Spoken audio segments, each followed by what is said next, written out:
Hey, Tim Frisch with a Frisch Perspective. In this video, we're going to look at Matthew Everhard's 5 points of Bible collecting. Before I get into this topic, I just want to mention that if you're new to my channel, I provide analysis, reviews, and fun from a Christian nerd's point of view. And this video I would put in the category of just a fun topic. But if you're not subscribed to my channel and you're interested in this content, hit that subscribe button and bell notifications so that you know when I've uploaded a new video. So I just saw this morning on Facebook, but apparently Matthew Everhard put this out the other day. Matthew Everhard is a Presbyterian minister, and he put out 5 points of Bible collecting, and he posted that on Facebook in the Everything Bibles group. Now, Matt being a Presbyterian, I really expected this to be with the acronym TULIP, but that's okay. It's still good, still interesting, but maybe he could work on that and put this in the acronym TULIP to make it even better. But these are the 5 points of Bible collecting that he gives. He says that these are a matter of fact. They are brute facts, as he put it. They cannot be challenged. They are reality. So I want to, in this video, look at them to assess if you and I are 5-point Bible collectors according to Matthew Everhard's 5 points here. So here they are. Here are the 5 points of Bible collecting that he gives. The first one is sewn is better than glued. Sewn is greater than glued. So what he's talking about here is the binding of a Bible, and I have a Pew Bible here that is glued actually, and so you can see on the bottom there, if you look really closely, there's glue holding all the pages together. Here's another Pew Bible that has a sewn binding, and if you look at the bottom there, you might be able to see on camera the different sections of pages that are sewn there. So what he's saying here is that a sewn binding is better than a glued binding. And the reason for that is that a glued binding over time breaks down and the pages can more easily fall out. So a sewn binding is going to be more sturdy. Also, a lot of people feel like sewn bindings just feel nicer. And so he's saying that a sewn binding is important in a Bible. Now, I do want to make one comment here just for people's information, that when they talk about Bibles being sewn, you will see the term Smith-sewn. Some people pronounce it Smythe-sewn. So just a point of information here, that within the Bible collecting community, there are 2 subgroups. There are the Smithites, who pronounce it Smith-sewn, and the Smythites, who pronounce it Smythe-sewn. So that's another subgroup that we could point out here. With those who like a sewn binding, are you a Smithite or a Smythite? The second point that he gives here is that paper is greater than leather. Now, he's not talking about a paper cover versus a leather cover. He's talking about the paper within the Bible is more important than the cover on the Bible. And so if you look at a Bible like this is a Lockman Foundation Bible, New American Standard. Many people have complained about the more recent editions. You can see that the paper here is so thin and there's a lot of show through. This is an older text block, so it's not line matched. So that means the lines on one page don't line up with the lines on the other side of the page, and so the ghosting is even more pronounced. So what Matthew is saying is that it's more important to have paper that makes the Bible readable and paper that's going to last versus having a really nice cover. So if this was bound in a beautiful cover, it might look really nice, but the paper inside, he's saying, is more important than the cover on the outside, because it's more important what we're reading inside the Bible than what the Bible looks like. So I actually agree with this point. I mean, the only caveat I would say is that the paper, if it's really nice, does need to be protected. So yes, we want to have good paper, but it is nice to have a good cover on it so that that paper will be protected. So yes, first and foremost, you want to have good paper in your Bible, but then it's ideal if you can have a nice cover to protect it. And that's where leather is important. But yeah, I would agree that paper at the end of the day is more important than a leather cover. Now, the third point that he gives here I think might be a little bit more contentious for many people.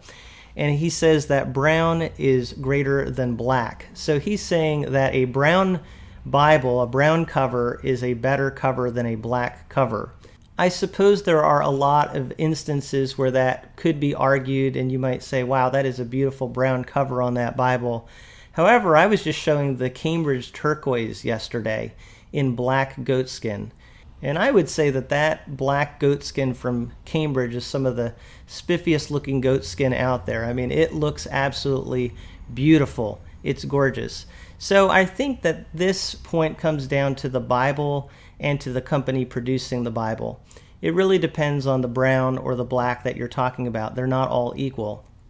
And I would argue that a Cambridge black goatskin cover is one of the nicest looking covers out there.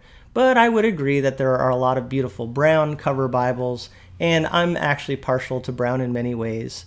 It just depends on the Bible. So that point I'm going to say is more of a toss-up for me. I'm really not sure if I could hands down say that brown is better than black. But according to Matt, that is the third point. His fourth point is that verse-by-verse format is greater than paragraph format. So verse-by-verse Bibles have all the verses separated out and the verses are on the left side, whereas paragraph format takes the text and puts it in paragraphs. And some people actually really do prefer paragraph format. It's been very popular in recent years. I think Matt would actually really like the ESV and use it quite a bit in his ministry from what I know. And I actually think it's the ESV that made paragraph formatting pretty popular, at least in some circles. I know that the NIV already did as well. But the ESV continued with what the NIV was doing and used paragraph formatting a lot. Now the ESV does have some verse-by-verse formats that are out there. The New King James Version traditionally used verse by verse. The King James Version, of course, often used verse by verse. But there are a lot of Bibles that use paragraph format. Anyway, which one of these is really better? I would agree with him that for expository preachers and teachers, people that like to take the text and just go through it one step at a time, yeah, I think verse by verse for those teachers is better. And for me, I personally like it. I do like going as a teacher just to be able to take that text and look at it verse by verse. And it is easier to navigate when you're looking at different places in the Bible while you're teaching to say, oh, there's the verse, it's right there. Very easy to find. So yeah, I would say for teachers especially, it is nice to have verse by verse. But for many people reading through the Bible, they would say they like paragraph format. And there are even many teachers that prefer paragraph format. But I'm going to agree with Matt on this one. I think that I could say, yeah, verse by verse is better than paragraph. The next one that he gives is literal is greater than dynamic. So he's talking about having a literal translation like the ESV or the NASB or the NKJV. These are more word-for-word translations, trying to get the original language more word-for-word into our language. Dynamic translations are more thought-for-thought based. They're trying to convey the ideas. The advantage of a dynamic translation, people would say, is that it expresses things more clearly the way that we would say them. And so for many readers, that's helpful.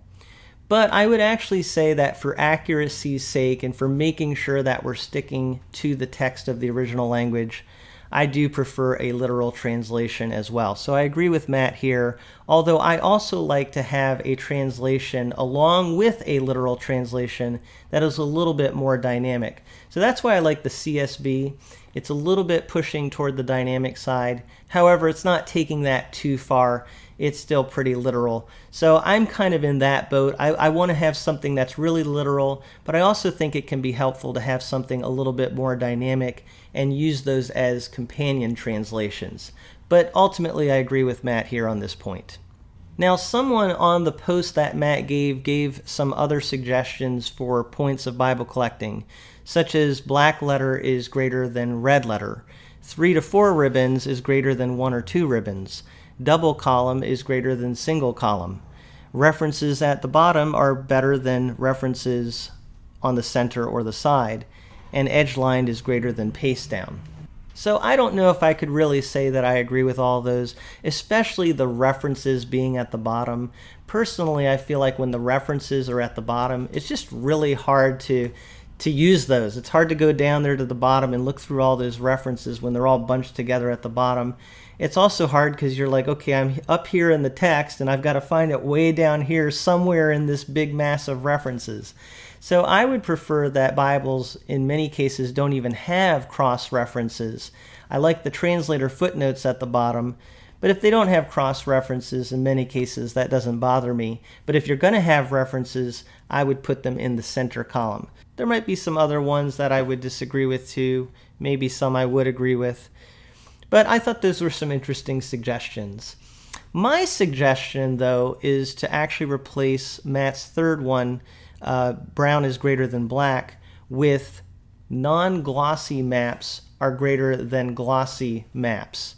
And I'm saying this on behalf of Bo Tate because I know this would make him very happy. He would be very pleased if we could include this as one of the 5 cardinal points of Bible collecting. He would say that maps need to be on non-glossy Bible paper. A lot of publishers over the years have chosen to put their maps on some sort of a really glossy cardstock, and Bo does not like that. Bo is a very important figure in the Bible collecting community, and so I think maybe including a point on his behalf would be good. And I think he's made some strong points as to why non-glossy paper is better. And so I think it might be an even more important issue than brown being greater than black. So that's my suggestion. But I didn't create these 5 points. Matthew Everhard did. He did a great job. And now that we have these 5 points of Bible collecting, I'm really curious if there are going to be canons developed to express these 5 points, or even a confession of Bible collectors to really hash out what the beliefs are and what it means to be a sound Bible collector and reviewer.